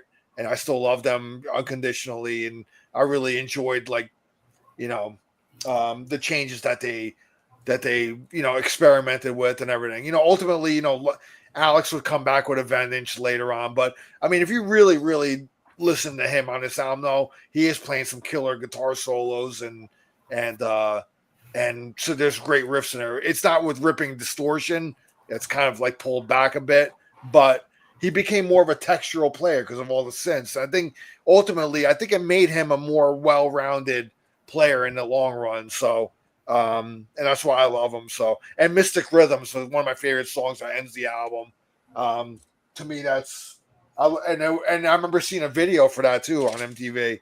And Rush didn't get played on MTV too often, but when they did, man, I was watching it, man. I was taping it off the TV or whatever. But yeah, man, Power Windows is my number one. I listened to that album constantly as a kid, man. When I got the cassette, just constantly played it, man, and I loved it. So it was the next album after that I was like, all right, enough with the synths and all that stuff. I want Alex to come back, Hold Your Fire later on. Although I do like that album, I was like, you're veering too far overboard into that stuff now. Like, time to get back on track. You know what I mean? So, and they would, eventually a few albums in, they would get back on track. But I still love Power Windows, so that's my number one, man. So we got honorable mentions. Joe, if you want to run through them? Yeah, I got my 5 honorable mentions. I got REM, Fables of the Reconstruction. Great one. Great one. early album from them. I love that early stuff. Yeah. But at that time, I didn't discover them until Document. So, like, again, I'm putting myself in what was I really listening to in 85. So I would definitely put them on now. You know what I mean? If I, definitely that's an album I'd listen to a lot. All that early REM stuff's great. Anyway, go ahead. My next one is Lizzie Borden, Love You to Pieces. Great album from them. I think they're super underrated. Kiss Asylum. Yeah. I do like that. I'm not as much as everyone else. I think it's about 50-50. I think that album has some really great stuff and some really, really shitty stuff. Overkill, Feel the Fire, great debut album from Overkill. They weren't on my radar yet, man, at that time, so that's why I didn't have them on my list. But that's a good one, man. I love that. The early Overkill stuff's the best, man. With Gustafson on the guitar and shit. So yeah, those first 5 albums are just he gets a little political sometimes too on Facebook. Gustafson, yeah, I think everybody. I mean, well, some of them do, yeah. And then my last honorable mention is Celtic Frost to Megatherion. Oh, fucking great album, man. So again, I didn't know about them at that time, so I didn't put them on my list. But yeah, man, great. That's a great album. I remember seeing that album cover and I was like terrified by it, man. I was like, I cannot bring this album home and have my mom see this. Satan with Jesus as like a fucking slingshot, dude. My mom would have had a heart attack if I brought that home, man. And that's an H.R. Geiger album cover too. One of famous painters, I think. Yeah. So. All right, cool, man. Jerry, you got any? Yeah, I got "Killing Is My Business" by Megadeth. I mean, that's a great debut. "Feel the Fire," Overkill, another great debut. "Soldiers Under Command." Striper, "Hell Awaits" by Slayer. The band that I really love, man, Helix, "Long Way to Heaven," man. I fucking dig that band, dude. The Kids Are All Shaken, "Deep Cuts the Knife," man. I thought that album were 2 great songs, man. I mean, I know. I don't think they're around anymore either. Do you guys know anything about Helix? They're still around. They're not. I don't know if they're around anymore. Somebody died. Or somebody got killed in a car crash. I can't remember if it was it. I think just recently somebody died from them. Oh, really? Yeah. Oh, yeah. I mean, they're one of those Canadian bands that kind of roll up together. Killer Dwarfs and all. Were Killer Dwarfs Canadian? I think they were. I think they were. There are a lot of those little Canadian small bands that never really kind of broke big, at least in America. But anyway, "Long Way to Heaven," and I got to put my boys Tommy and JY in there, man. "What If" by Tommy Shaw. I thought that was a great album. And James Young, "City Slicker." He did that with the guy who did the Miami Vice soundtrack. What's his name? Jan Hammer. Jan Hammer, yeah. 2 pretty cool albums, man. One thing I want to run by Joe is I figured we'd do a show eventually with the date. We'll put the first side 3 projects. Yeah, like Dennis DeYoung, Tommy's, and JY's first solo album. Maybe make a Styx album out of it. Yeah, because at this time Styx was broken up, right? Yeah. Because I believe Tommy Shaw was opening for Rush on the Power Windows tour. Oh, wow. Really? Yeah. That Girls with Guns album was pretty good, man. I dug it, man. But yeah, that's my 7 honorable. It was either Power Windows tour. Oh no, Marillion was opening for Rush on the Power Windows tour. So, but I believe Tommy Shaw did some dates with them too. And I think he did like some dates on the Hold Your Fire tour as well. So I know Tommy Shaw was opening for Rush, you know, at that time, around that period when Styx was broken up and Tommy was doing some solo stuff. So I gotta check out some of Tommy's solo stuff. I never listened to it. Pretty good stuff. Except for his bluegrass album wasn't the greatest, but give him credit for trying to do something else, I guess. I don't know, but those are my honorables. Cool, man. Go ahead, Andy. Okay, I kind of cheated on this. I picked all live albums. Why they weren't released in '85? Menudo. I picked albums from '84 and '86. I cheated. No, I wanted to really talk about these live albums because these albums were released in '85, and also these are some of the greatest live albums. It's Iron Maiden Live After Death was already mentioned. Yeah. Worldwide Live by Scorpions was also released. Yeah. Triumph Stages. Oh man. Tom Petty Love and the that one, man. Pack Up the Plantation, and U2's Wide Awake in America was also released in '85. Those 5 are some of the greatest live albums, bar none. Yeah, that's when U2 was U2, in my opinion. They were just a nasty, rebellious. They were unstoppable. Not rebellious, but very in your face with their songs back then. Yeah, they were a freight train at that time. Yeah. So those are my 5. Those are my 5 honorable mentions. If I can, just a couple more. Go ahead. Or I hate to be a cheater, but Songs for the Big Chair by Tears for Fears was a good album. That one wasn't mentioned.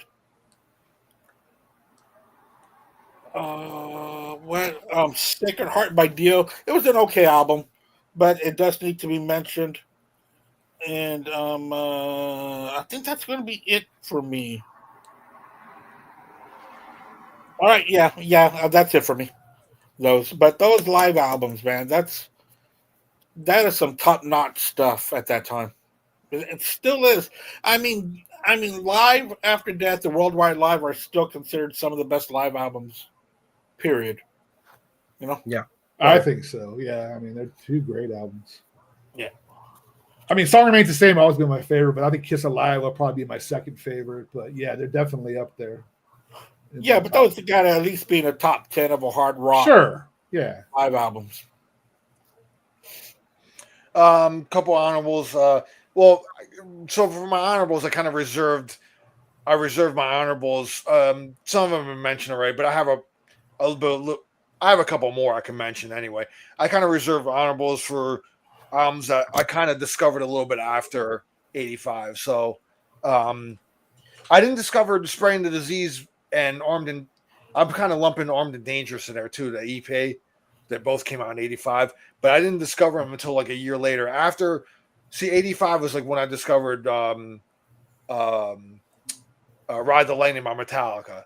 So I know it came out the year before, but a friend of my brother's, we'd said this story already, we used to play Dungeons and Dragons and he bought that album over. That was my introduction to thrash metal, but I didn't really explore. I didn't know to explore after that. I got my dice until like the following year. '86 was really when I started really, really discovering all these albums. But so Spraying the Disease I'm going to put on a list, and Armed and Dangerous. So I love that. That's my favorite Anthrax album. My cat's over there fucking knocking shit down. I'm also going to go with let's see here. The Cult, Love. I think that's a great album. I discovered that album not until after Electric and Sonic Temple, so I kind of went back, and they were still kind of in their more kind of goth, kind of post-punk kind of sound, but they were very guitar oriented still. But I think that's a great album, and so I'm gonna throw that on the list. The Wasp, The Last Command. Again, I didn't know much about Wasp until a little later on. Yeah, there you go. Last Command. I thought that was a good album. Possessed, Seven Churches. Now that was like the foray into like real extreme, kind of like, death metal and shit like that. She's knocking shit over there. Look where she's at. She's knocking stuff just over. Climbing around. Yeah. So yeah, Possessed, Seven Churches. I remember being in high school and a lot of my metal friends like that were more into hardcore metal. Like that was like a big album, and I remember hearing it. And I was like, "Wow, dude, this is like raw and fucking just so much heavier than like everything else, man." So that's another one. Let's see what else here. Loudness, Thunder in the East. That was like their first English speaking, and discovering Akira Takasaki later on, great guitar player. I think that's a great album. That was like their first English album, I believe, their first like major album here. And then I'll do one more here, and let's see from my long list here. Gary Moore, Run for Cover. Being a big Gary Moore fan now, that discovered him later on, but going back and looking over like albums released in '85, that's a great album by Gary Moore, and all his '80s albums are fucking awesome. So yeah, I had to throw Gary Moore in there. So, is that a covers album? What's that? Is that a covers album or no? No. Okay. No. It's originals. You said Triumph Stages. I love that live album. Oh, yeah, that's so good.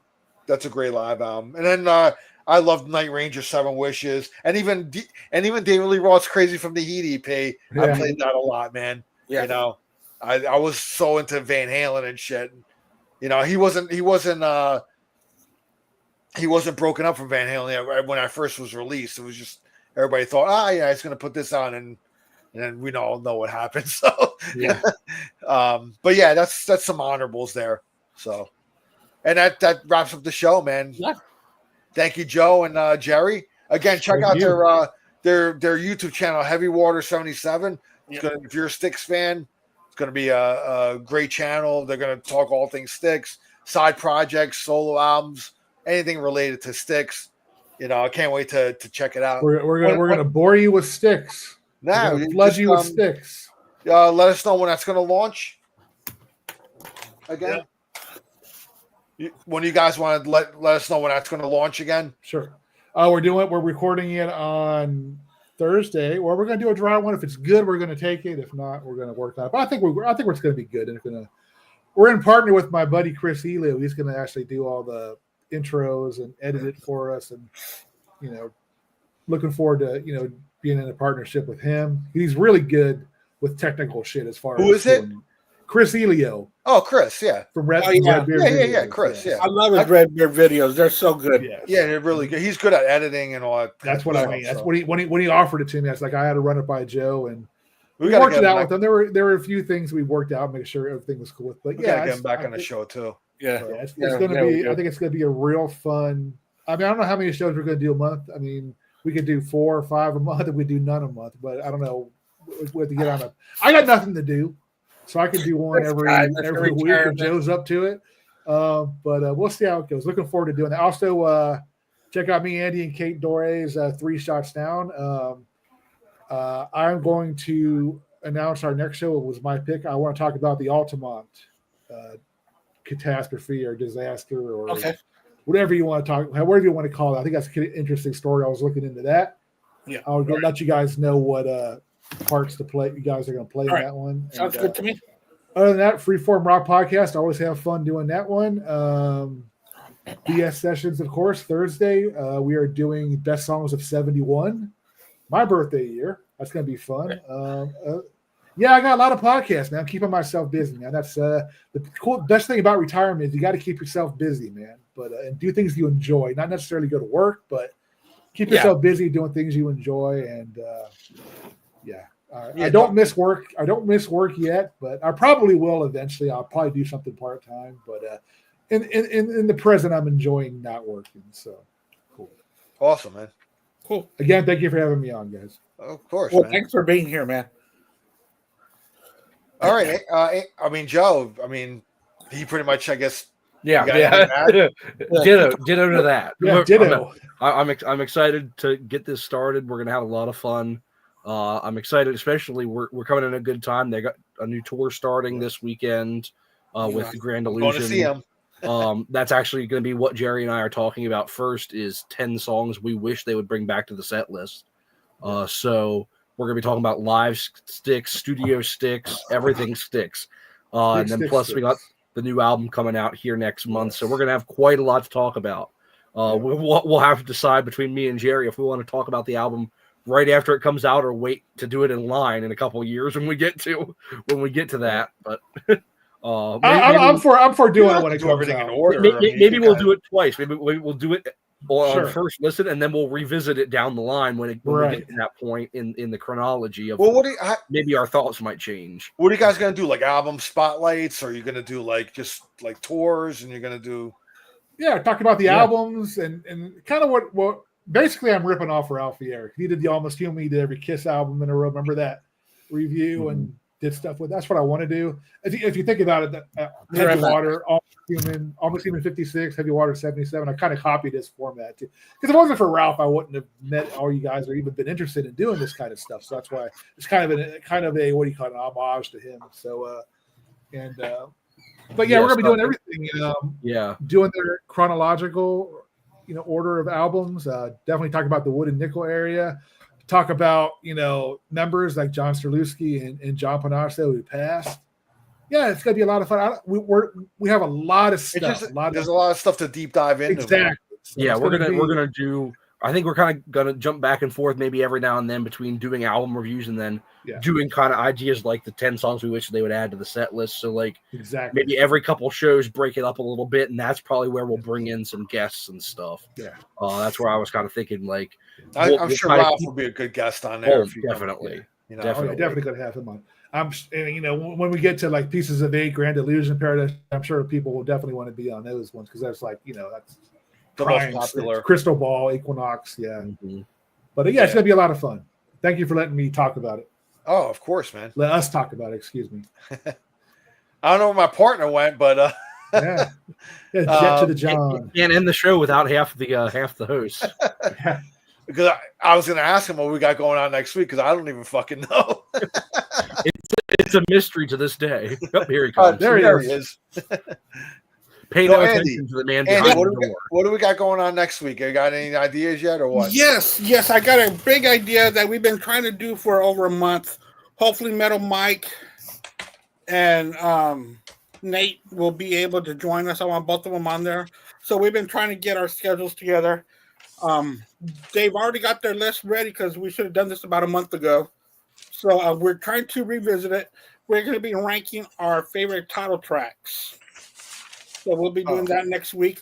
Of course, as long as Metal Mike and Bushy are available. So we'll be doing that next week. This Thursday, I will be on the BS Sessions talking about 1971. Great year. Oh, my God. It was so great.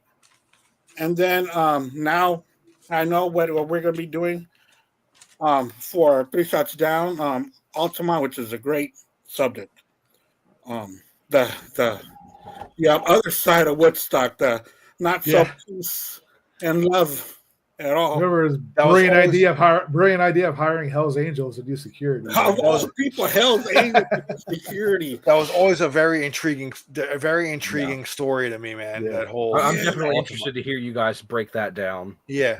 And every time I think of the Stones and Sympathy for the Devil, it makes me think of him dressed up like the devil on stage at Ultima and just fucking raising hell. It's crazy stuff. So we're going to be talking about that. It's going to be interesting to see who else was on that bill. I think Jefferson Airplane was on there. Grateful Dead. Yeah, so I'm very excited about that. The way that we do Three Shots Down is that the person that comes up with the subject, which is Jerry here, he'll assign to us what parts he wants us to do. So I'm excited to see how. Yeah, we usually do like before, during, and after. The aftermath of the event. Pretty cool stuff. Cool. Yeah. So I'm excited about that. And I'm excited about summer. I love summertime. So, here come the concerts. Here come 95 days to Rocklahoma, man. 95 days to Rocklahoma, man. I get to meet my brother Jerry over Yeah, there. it's gonna be fun, man. Are you ready to hang out for 4 days with me, Jerry? Yeah. I was about ready to tell you the same thing. Boy, get ready, man. Where do they get a load of me? Yeah, right. I've already got the cocaine and hookers. So cool, man. Ready to go, Jerry. All right. I got the urine soaked bullwhip and the fucking Little King's cream ale, man. It's gonna be a fucking blast, dude. I don't have a suitcase, but the cocaine and hookers I do have. Oh man, going back real quick, we're going back to the whole well, I booked my trip to Portugal, so I'm going there the first 2 weeks of July. Yeah. And my wife was looking up, I think where I discussed this on the after show last week, but so who's playing in Portugal while I'm there? My wife looked up concerts. Iron Maiden is playing. Yeah?